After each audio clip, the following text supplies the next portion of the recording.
एक बार फिर से आप सभी का स्वागत है। बुलेटिन की शुरुआत करेंगे चिंतन शिविर के साथ। जी हां, हरियाणा की सूरजकुंड में गृह मंत्रियों का चिंतन शिविर चल रहा है और आज इस चिंतन शिविर का दूसरा दिन है और आज प्रधानमंत्री नरेंद्र मोदी वीडियो कॉन्फ्रेंसिंग के जरिए तमाम गृह मंत्रियों को संबोधित भी करेंगे। आपको बता दें, शिविर में न सिर्फ मध्य प्रदेश बल्कि छत्तीसगढ़ के भी गृह मंत्री शामिल हो रहे हैं। कल शिविर के पहले दिन अमित शाह ने बैठक ली थी।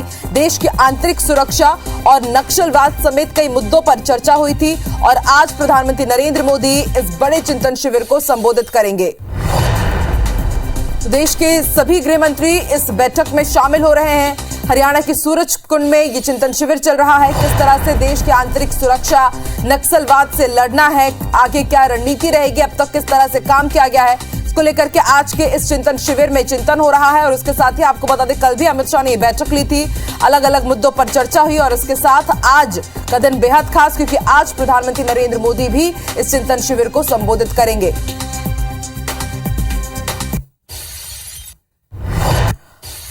बड़ी खबर आपको बता दें, रायपुर से कांग्रेस पॉलिटिकल अफेयर कमेटी की आज पहली बैठक होने जा रही है। राजीव भवन में आज सुबह 11 बजे ये बैठक होगी।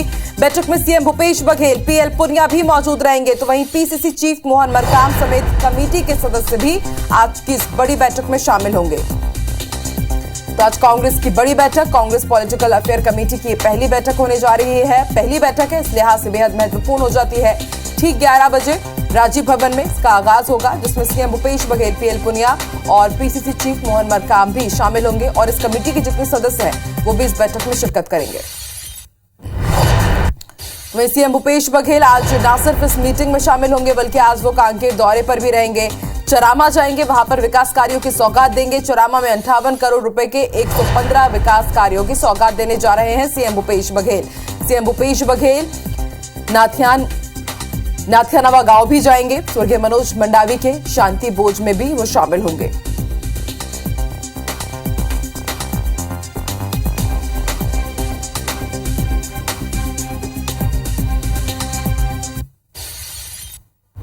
बड़ी खबर आपको बता दें, कांग्रेस नेता पीएल पुनिया का जगदलपुर दौरा रहने जा रहा है। आज जगदलपुर विधानसभा की समीक्षा करेंगे। पुनिया कल दंतेवाड़ा विधानसभा की समीक्षा करने जा रहे हैं।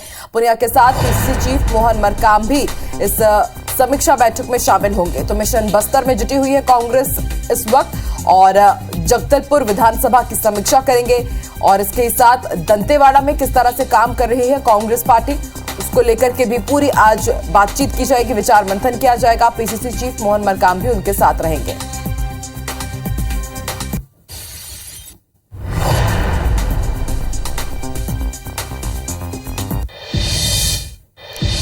तो इन तमाम खबरों पर हमारी नजर बनी ही रहेगी। बढ़ते आगे, बड़ी खबर आपको बिलासपुर से बता दें, सोने मकान से 17 लाख रुपए की चोरी हुई है। 7 लाख नगद और 10 लाख के गहने पार कर दिए गए।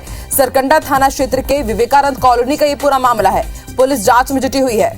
तो एक बड़ी वारदात, 17 लाख रुपए पार कर दिए गए सोने घर से।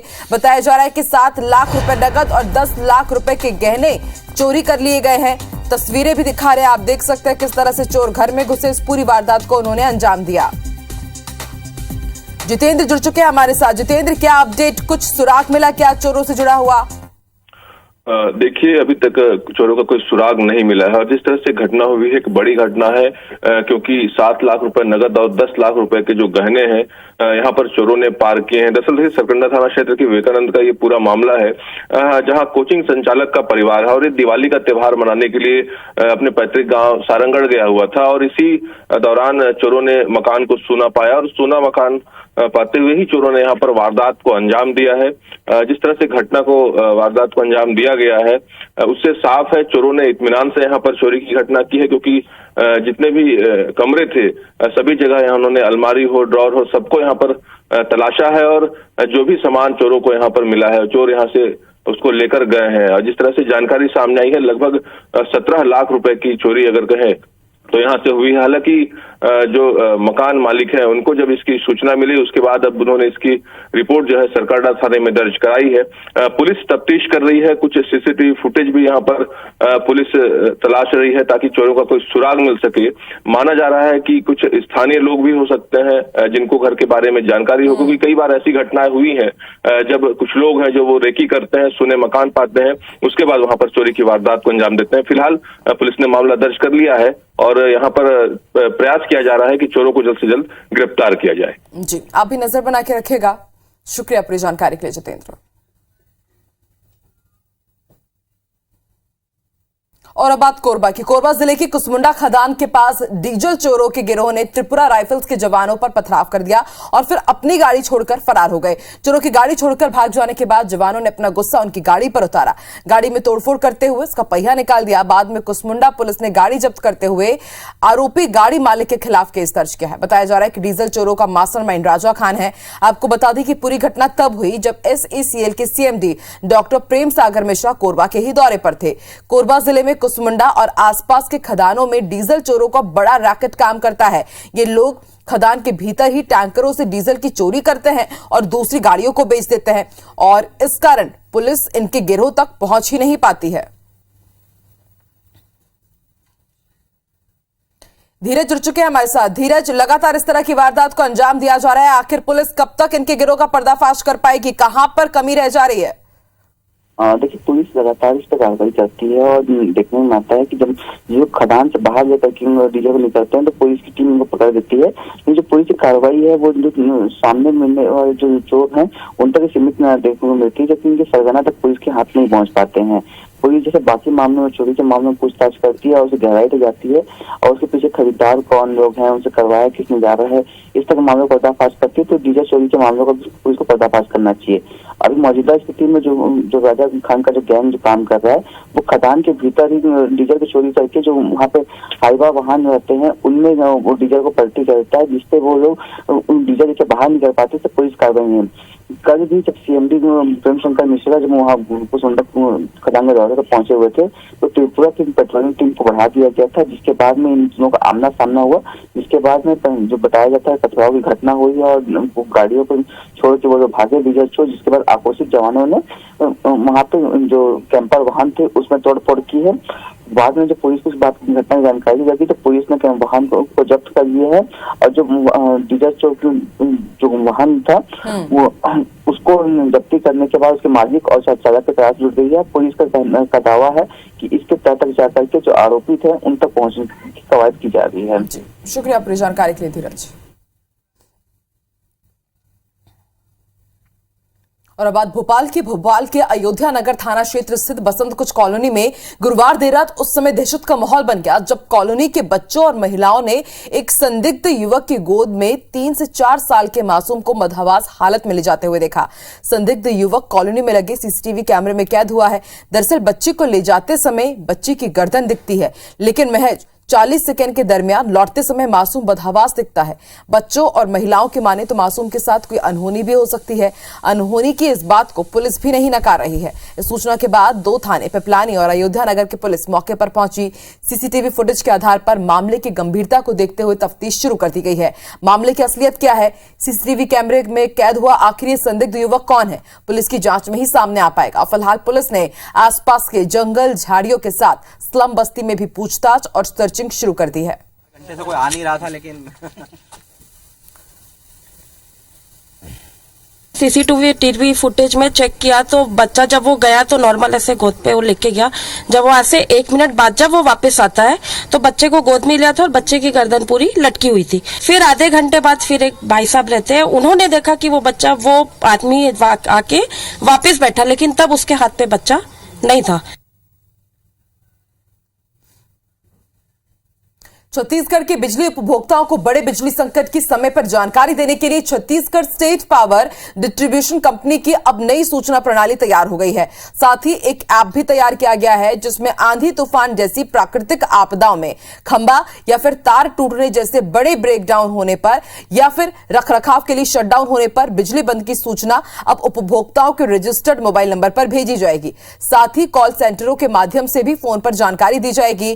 कंपनी के आंतरिक ऐप माध्यम से मैदानी अधिकारी घटनास्थल से ही ब्रेकडाउन की सूचना अपलोड करेंगे ताकि उपभोक्ताओं को तुरंत मैसेज मिल जाए। साथ ही बिजली सुधार में लगने वाले संभावित समय की भी जानकारी दी जाएगी। ये नई व्यवस्था छत्तीसगढ़ राज्य के 180 नगरीय क्षेत्रों में शुरू की गई है।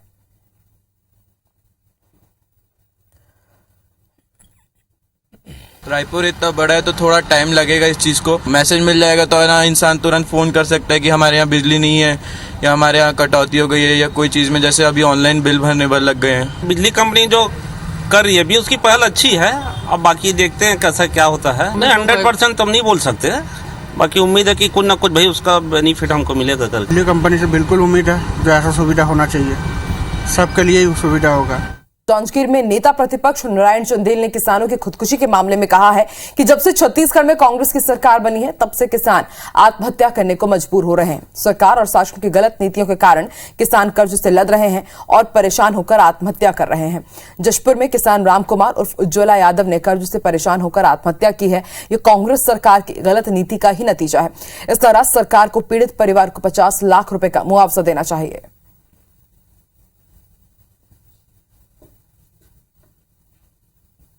लगातार पूरे छत्तीसगढ़ प्रदेश में यहाँ का किसान छत्तीसगढ़ की सरकार की गलत नीतियों के कारण और कर्ज के बोझ तले आत्महत्या करने को मजबूर है।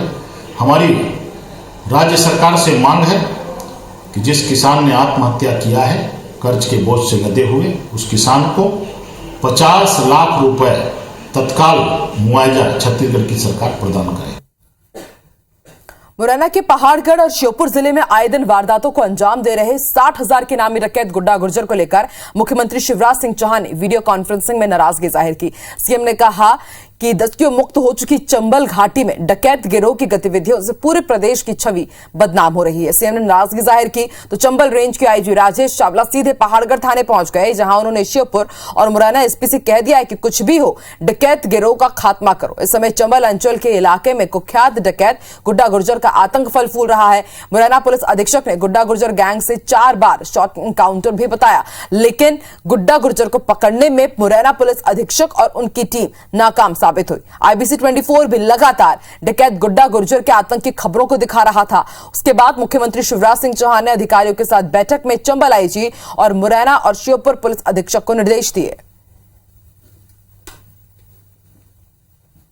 श्योपुर और मुरैना की जो बॉर्डरिंग थाने हैं वहाँ पे जो ताकि उनके बीच में अच्छा एक कोऑर्डिनेशन बना रहे और कुछ एक जो अपराधियों का मूवमेंट होता है और उस पर देखिए कुछ जो अवैध गतिविधियाँ संचालित होती हैं बॉर्डर पार से लेकर के नदी से लेकर के उनमें प्रॉपर तरीके का कोऑर्डिनेशन बना रहे और उन सब में रोक हो, उसके लिए ये मीटिंग संचालित की गई है। रायपुर में छठ के लिए महादेव घाट में तैयारियां जोरों पर है। नगर निगम में घाट की सीढ़ियों पर रंगरोगन और सफाई शुरू कर दी है। वहीं लोग अभी से सीढ़ियों पर पेंट से अपना नाम लिखकर पूजा के लिए जगह को आरक्षित कर रहे हैं। लोगों का कहना है कि पर्व के समय हजारों लोग घाट पर आते हैं, इसलिए सीढ़ियों पर मार्किंग कर अपनी जगह तय कर रहे हैं ताकि विवाद ना हो। वहीं नगर निगम की टीम घाट पर सफाई के लिए जुटी हुई है।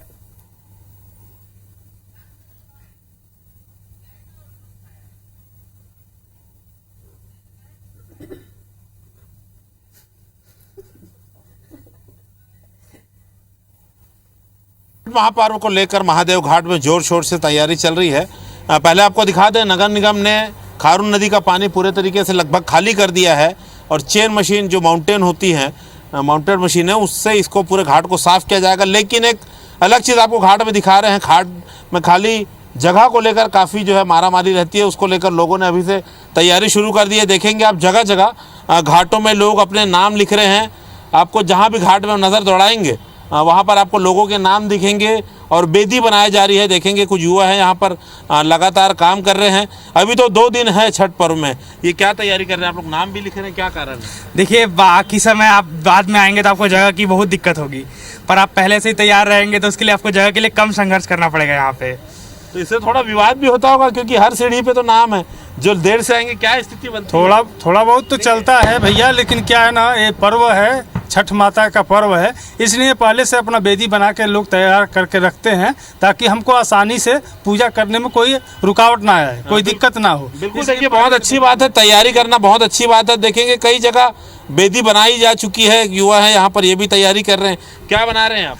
जी, ये बेदी बना रहा हूँ मैं। जो छठ पूजा का शुरुआत होता है पहले बेदी का पूजा करके स्टार्ट किया जाता है, तो इसीलिए मैं यहाँ बेदी बना रहा हूँ मिट्टी का। अच्छा, ये क्या कारण है कि रिजर्व रखना पड़ रहा है जगह? यहाँ पर जब जो बिहारीज हैं उनकी क्वांटिटी जो है वो भी बहुत ज़्यादा बढ़ गई है, जिसके कारण जगह का बहुत मारामारी होता है। इसीलिए लोग पहले आके अपना एरिया रिजर्व कर लेते हैं कि ये जगह हमारा है तो हम यहाँ पर पूजा करेंगे। फिर भी बिल्कुल लगातार जो है लोग तैयारी कर रहे हैं। चेन माउंटेड मशीन भी लगी है, देखिए आप, जो लगातार सफाई कर रही है। तो कहीं ना कहीं लोग तो अपनी तैयारी कर रहे हैं, प्रशासन भी तैयारी कर रहा है, लेकिन हम उम्मीद करते हैं कि बिना विवाद के जो है छठ का महापर्व चलेगा। लोगों ने इसके लिए जोर शोर से तैयारी करी है और ऐसी ही तैयारी प्रशासन भी जरूर रखेगा। बेमेतरा जिले की साजा ब्लॉक के चिल्फी गांव में महिला समूह एकजुट होकर शराबबंदी का फैसला कर चुकी है। महिला समूह की पहल की वजह से अब गांव में खुलेआम शराब की बिक्री पर पाबंदी लगी, तो वहीं गांव में खुलेआम शराबखोरी पर भी रोक लग चुकी है। साजा ब्लॉक के चिल्फी और बेंदरची पंचायत की महिलाएं शराबखोरी से परेशान हो चुकी थी। आलम ये तक जा पहुंचा था कि गली गली में शराब की बिक्री हो रही थी। शराब की होम डिलीवरी की भी सुविधा दी जा रही थी, लिहाजा गांव के अनुराग महिला संगठन ने शराबबंदी का फैसला लिया।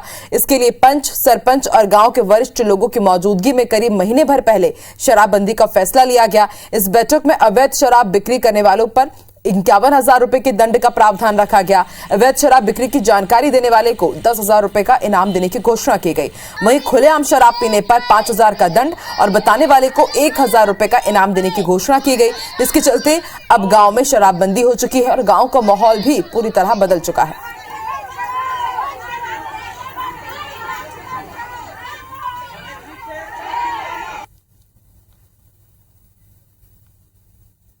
पूरा ग्राम संगठन मिल के पूरा हमने शराबबंदी करवाए हैं और पूरा रैली निकाले गांव गांव में, पूरा गली गली की शराबबंदी होना है। और जिन शराब बेची तेला 51,000 रुपया डांड मिले जाही। के मुखिया हा, पंच सरपंच मन हा, सब साइन उन करके वो शराब बेचने वाला ला बुला के, तो शराब बेचने वाला भी हा समर्पण कर दिस कि हाँ मैं शराब नहीं बेचाऊँ। ऐसे करके ये सब चीज हमारे गाँव में हो है। घर घर शराब बिकत थी, ऐसे टाइप के हो गई से। और बाहर के आदमी बहुत आके परेशान रहन हमन घर गांव भर। एकर से महिला मन अपन रैली निकालिन है और गांव में संगठन करे हन सब सियान मन और ये शराब बंदी ला बंद करवाए हन। जबलपुर में जिला प्रशासन ने क्रिश्चियन मिशनरी को आवंटित 1,17,000 वर्ग फीट जमीन को कब्जे में लेने की कार्रवाई शुरू कर दी है। शहर के नेपे टाउन इलाके में स्थित 170 करोड़ रुपए की लीज की जमीन पर नियम विरुद्ध ढंग से मैरिज हॉल संचालित किया जा रहा था। इसके एक हिस्से में सद्भावना भवन नाम से एक मैरिज हॉल चल रहा था, जिसे प्रशासन ने सील कर दिया है। वहीं लीज की जमीन पर संचालित एक निजी बैंक और दफ्तरों को जल्द से जल्द खाली करने का अल्टीमेटम दिया गया है। बता दें कि जमीन सरकार ने पहले क्रिश्चियन मिशनरी को लीज पर दी थी, लेकिन शर्तों के विरुद्ध यहां व्यावसायिक गतिविधियां संचालित की जा रही थी। ऐसे में प्रशासन ने इस जमीन की लीज रद्द करने के बाद इसे अपने कब्जे में ले लिया है।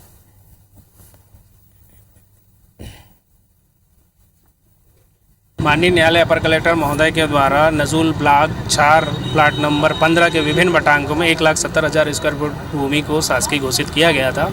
उक्त आदेश के परिपालन में भूमि में पुनर्प्रवेश की कार्रवाई की जा रही है। भूमि उक्त 1,70,000 स्क्वायर फीट में विभिन्न प्रकार की गतिविधियां चल रही थी, उनमें से एक सद्भावना भवन था, उसे आज शासन के पक्ष में हमने कब्जे में लिया है।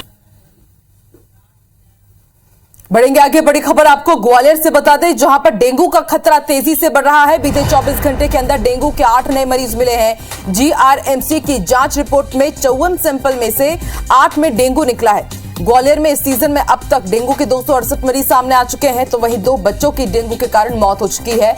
और अक्टूबर के बीत जाने के बाद भी अभी भी डेंगू थमता नजर नहीं आ रहा है।